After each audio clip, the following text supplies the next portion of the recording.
Salam sejahtera pelajar-pelajar semua. Cikgu harap semua pelajar dalam keadaan yang baik, dalam keadaan yang sehat dan boleh menjalankan PDPR secara atas talian dengan baik. Hari ini kita akan belajar satu lagi topik dalam Geografi STPM semester 2 bahagian A, iaitu tajuk penipisan lapisan ozon.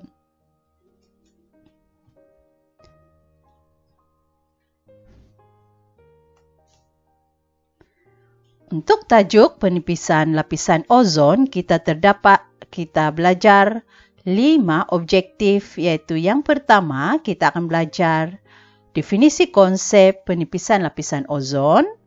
Yang kedua kita akan belajar proses kejadian penipisan lapisan ozon. Ketiga kita akan belajar faktor mempengaruhi penipisan lapisan ozon. Keempat, kesan penipisan lapisan ozon, dan yang terakhir kita akan belajar langkah mengatasi penipisan lapisan ozon. Seterusnya, kita akan belajar kedudukan lapisan ozon. Ozon adalah satu lapisan yang terletak di lapisan stratosfera. Ozon ini berfungsi untuk menghalang kemasukan 3 jenis sinaran ultra-ungu, iaitu sinaran ultraviolet A, sinaran ultraviolet B, dan sinaran ultraviolet C.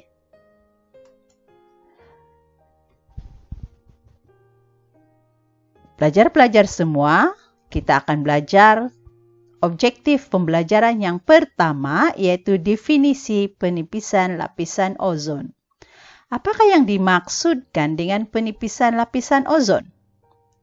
Penipisan lapisan ozon adalah keadaan di mana lapisan ozon yang terletak di lapisan stratosfera mengalami hakisan akibat tindak balas dengan gas klorofluorokarbon atau juga dikenali sebagai CFC. Ikatan kovalen 3 oksigen terurai akibat kehadiran CFC menyebabkan sinaran ultraungu sampai ke permukaan bumi. Kita sudah belajar definisi konsep penipisan lapisan ozon. Seterusnya kita akan belajar objektif pembelajaran yang kedua, yaitu proses penipisan lapisan ozon. Mari kita lihat gambar raja yang cikgu sertakan dalam video ini. Terdapat 6 proses, 1, 2, 3, 4, 5, 6. 6 proses penipisan lapisan ozon. Dan seterusnya, mari kita lihat fasa-fasa dalam proses penipisan lapisan ozon. Fasa yang pertama ialah fasa pembebasan gas klorofluorokarbon dan halon. Fasa kedua pula ialah CFC bertindak balas dengan ozon membentuk klorin monoksida atau juga dipanggil sebagai GLO. Fasa ketiga, GLO, akan putus apabila menerima sinaran ultraungu daripada matahari dan membebaskan atom klorin yang menyerang atom oksigen yang lain. Fasa keempat, klorin yang dibebaskan tadi akan memusnahkan ikatan kovalen 3 oksigen. Dan apabila ikatan 3 kovalen oksigen dimusnahkan oleh klorin, menyebabkan lapisan ozon akan menipis, dan fasa terakhir sinaran ultraviolet akan masuk ke permukaan bumi. Jadi, cikgu harap pelajar-pelajar boleh faham 6 proses penipisan lapisan ozon. Seterusnya, kita akan belajar faktor-faktor yang menyumbang kepada penipisan lapisan ozon. Secara umumnya, terdapat 2 faktor, yaitu faktor fizikal dan faktor manusia. Mari kita lihat 3 faktor fizikal yang menyebabkan penipisan lapisan ozon. Faktor fizikal yang menyebabkan penipisan lapisan ozon adalah 3, yaitu yang pertama sekali disebabkan oleh kebakaran hutan semula jadi. Faktor yang kedua ialah disebabkan oleh letusan gunung berapi. Dan faktor yang ketiga ialah perebutan di kawasan paya. Ketiga-tiga faktor ini akan membebaskan gas-gas seperti karbon dioksida, sulfur dioksida, gas metana yang menyumbang kepada penipisan lapisan ozon. Seterusnya, kita lihat gambar bagaimana faktor fizikal seperti letusan gunung berapi, kebakaran hutan menyebabkan kepada penipisan lapisan ozon.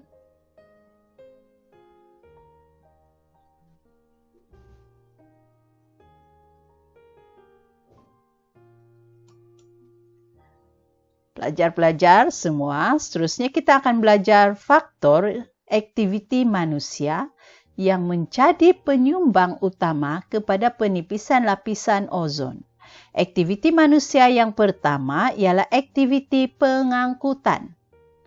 Pertambahan bilangan kenderaan bermotor membebaskan lagi banyak karbon dioksida ke atmosfera dan menyebabkan lapisan ozon akan menjadi nipis.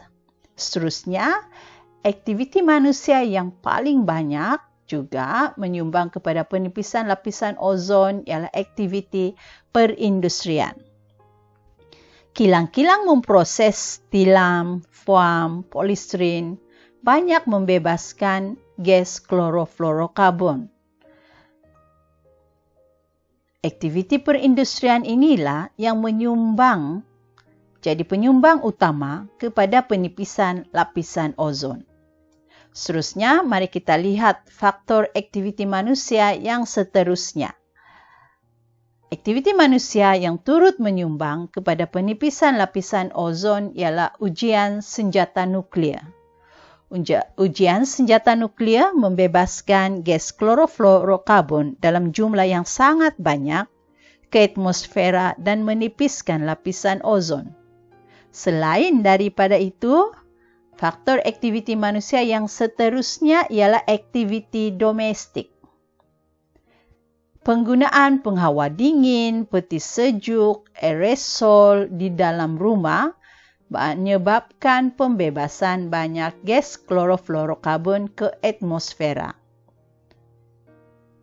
Seterusnya, faktor aktiviti manusia yang turut menyumbang kepada penipisan lapisan ozon ialah aktiviti penternakan. Najis binatang ternakan membebaskan banyak gas nitrogen oksida ke atmosfera dan menipiskan lapisan ozon. Seterusnya, penggunaan baja kimia dalam aktiviti pertanian turut membebaskan banyak gas nitrogen oksida ke atmosfera dan menipiskan lapisan ozon. Jadi ini adalah gambaran secara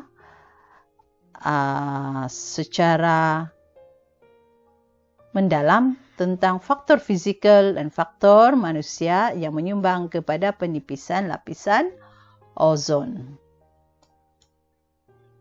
Seterusnya, mari kita lihat contoh soalan berkaitan dengan faktor penipisan lapisan ozon. Contoh soalan ialah sejauh manakah aktiviti manusia mempengaruhi penipisan lapisan ozon. Biasanya soalan sejauh manakah ada 13 markah. Jadi untuk soalan sejauh manakah, bagaimana pelajar menjawab soalan? Untuk soalan sejauh manakah, sepatutnya jawapan pelajar mesti ada pro dan kontra. Jadi pelajar boleh gunakan formula sama ada 3 pro atau 3 kontra, ataupun 4 pro 2 kontra. Boleh juga 1 pro dan 5 kontra, atau sebaliknya pun boleh. Oke, jadi apakah maksud pro? Jadi kalau dalam soalan ini, pro itu ialah faktor aktiviti manusia. Maksud dia adalah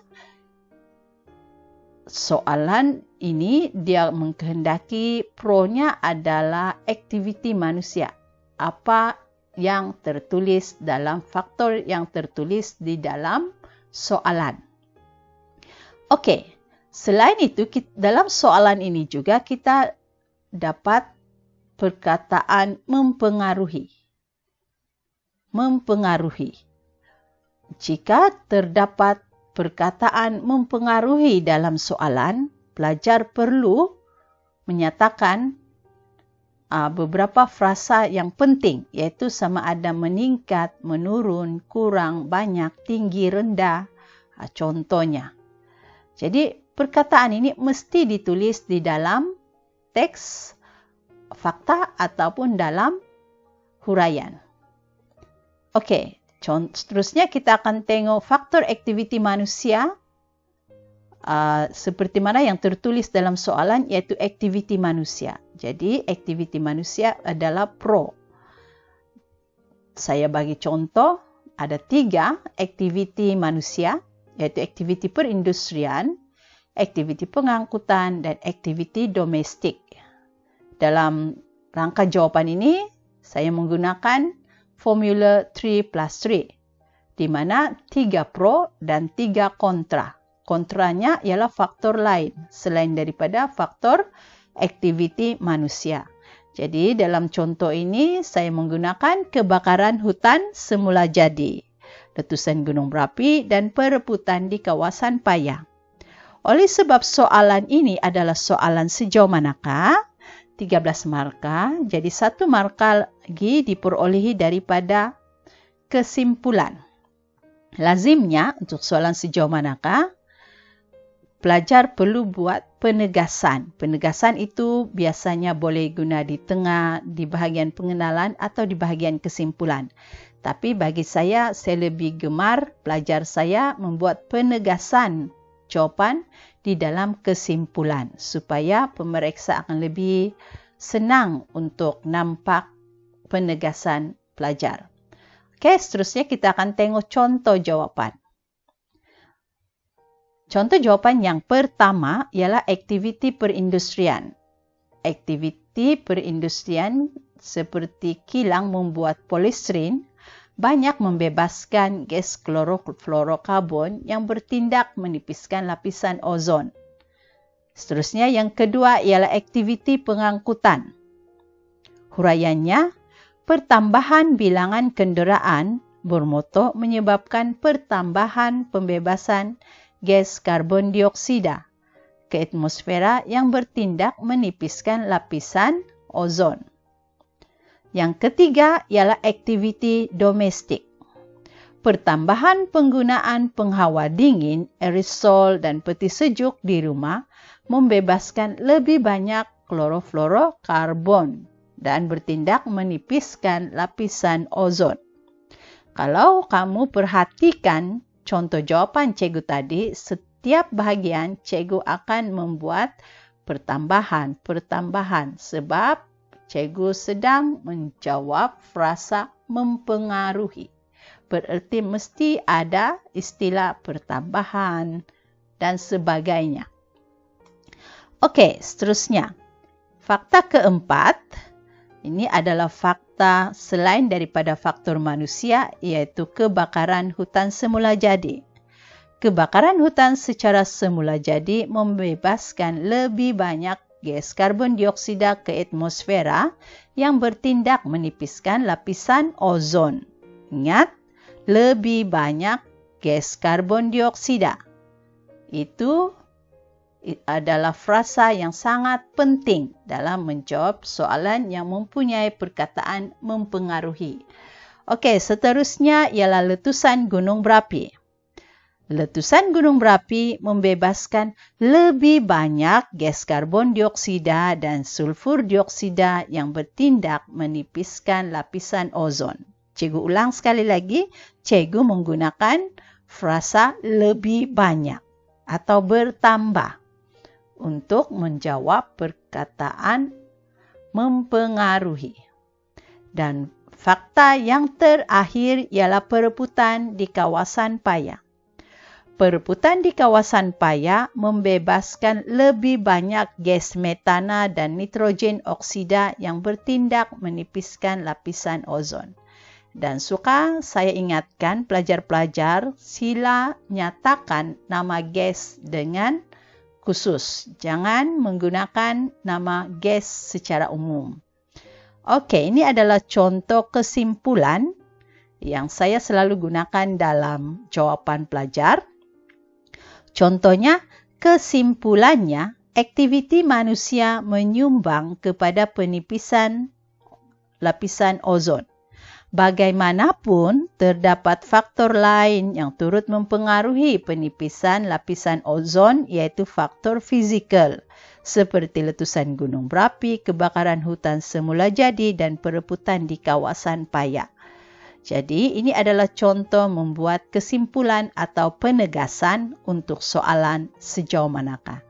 Seterusnya, kita akan lihat bagaimana kadar perubahan ozon dunia itu berlaku. Pada tahun 1984, kandungan ozon di bumi kita masih dalam keadaan yang sangat tinggi, di mana kebanyakan kawasan masih dalam takat yang sangat tinggi, yaitu berada dalam zon merah, kuning, dan hijau.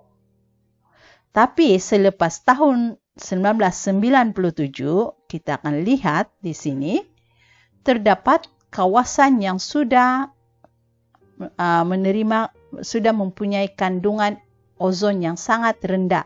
Contohnya di kawasan Kutub Utara di sini, kandungan ozonnya sudah dalam warna purple, ungu.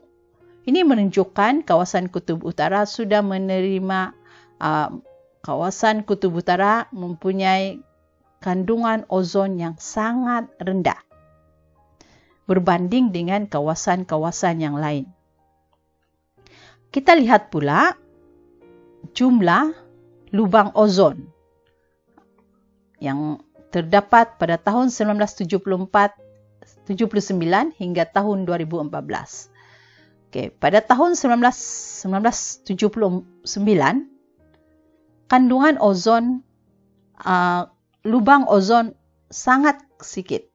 Tetapi lubang ozon ini bertambah tahun demi tahun, lubang ozon meningkat tahun demi tahun. Sehinggalah pada tahun 2014, terdapat lebih kurang 25 million kilometer persegi yang ozonnya sudah nipis. Oke, kemudian kita tengok coverage ozon pada tahun 1979 hingga tahun 2014. Pada tahun 1979, coverage atau liputan ozon di dunia masih dalam keadaan yang sangat banyak. Kemudian menurun, liputan ozon semakin menurun. Dan kita lihat pada 2014, liputan ozonnya sudah dalam range 100 hingga 150 macam tu, Dobson unit. Menurun daripada tahun ke tahun.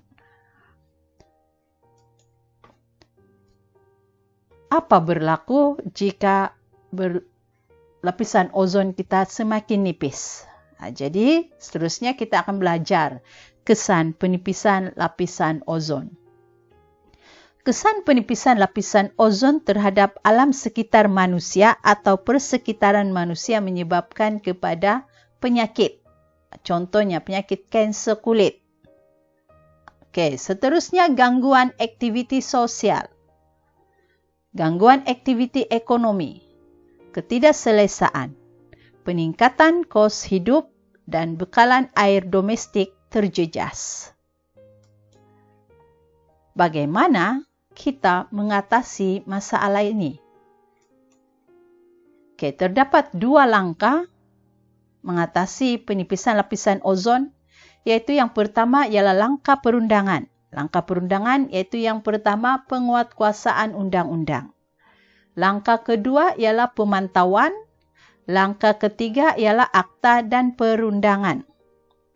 Okey, langkah bukan perundangan pula adalah seperti kempen, pendidikan, penanaman pokok, penggunaan sumber mesra alam atau sumber gantian atau tenaga alternatif, penggunaan teknologi mesra alam atau teknologi hijau, penggunaan sumber yang efisien, pengurusan strategi pembandaran, dan penyediaan dan penggunaan pengangkutan awam.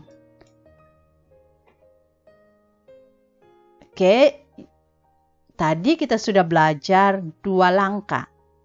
Langkah perundangan dan langkah bukan perundangan. Seterusnya, kalau soalan menghendaki langkah pengurusan strategi, bererti langkah kempen dan pendidikan itu tidak boleh dimasukkan. Hanya 6 langkah ini yang boleh masuk. Apa langkah tersebut? Yang pertama ialah tanam pokok. Kedua ialah penggunaan sumber mesra alam. Ketiga, penggunaan teknologi mesra alam. Keempat, penggunaan sumber yang efisien. Kelima, pengurusan strategi pembandaran. Dan terakhir ialah penyediaan dan penggunaan pengangkutan awam.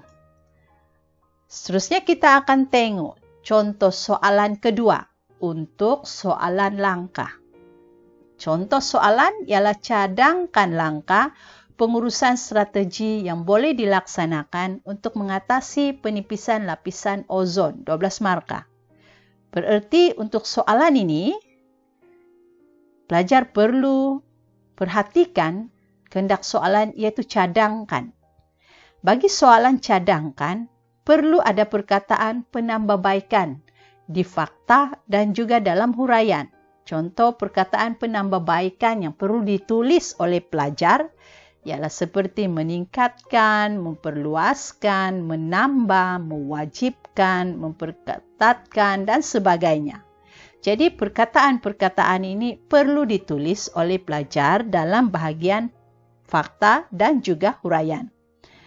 Okey, jadi kehendak soalan ialah langkah pengurusan strategi. Bererti langkah perundangan dan kempen pendidikan tidak boleh masuk. Hanya langkah pengurusan strategi. Jadi ada 6 langkah seperti yang saya nyatakan pada awal tadi. Seterusnya kita tengok contoh jawapan. Contoh jawapan yang pertama ialah memperbanyakkan penanaman pokok. Untuk soalan cadangkan, mesti ada penambahbaikan. Jadi di awal fakta, pelajar perlu tulis memperbanyakkan penanaman pokok. Seterusnya isi yang kedua, meningkatkan penggunaan sumber gantian. Contoh huraian, meningkatkan penggunaan sumber gantian seperti tenaga solar, tenaga biojisim, tenaga ombak yang membolehkan pengurangan pembebasan gas-gas klorofluorokarbon kerana sumber gantian lebih mesra alam. Okey, seterusnya, meningkatkan penggunaan teknologi hijau. Peningkatan penggunaan teknologi hijau seperti penggunaan penghawa dingin inverter membolehkan pengurangan pembebasan gas klorofluorokarbon. Okey, seterusnya, contoh jawapan ialah meningkatkan penggunaan sumber yang efisien.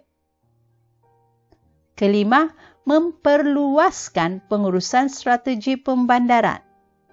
Dan yang terakhir ialah memperluaskan penyediaan dan penggunaan pengangkutan awam. Cikgu bagi contoh untuk fakta ke-6. Peningkatan penyediaan sistem pengangkutan awam yang lebih mesra alam seperti LRT dan monorail. Kalau pelajar perhatikan di sini, pengangkutan awam mesti disebut. Contoh, supaya pemeriksa akan lebih tertarik untuk memberikan markah kepada kamu. Membolehkan pembebasan gas-gas klorofluorokarbon ke atmosfera berkurangan. Pengangkutan awam yang sistematik dan terancang menggalakkan lagi penggunaan pengangkutan awam oleh penduduk. Jadi, huraian mesti menjelaskan fakta. Dan dalam fakta mesti ada penambahbaikan. Perkataan penambahbaikan begitu juga di dalam huraian. supaya pelajar jangan tercicir penambahbaikan. Itu saja pelajaran kita pada hari ini. Sekian dan terima kasih. Semoga pelajar terus belajar dan dapat memperbaiki keputusan pada semester 2 ini.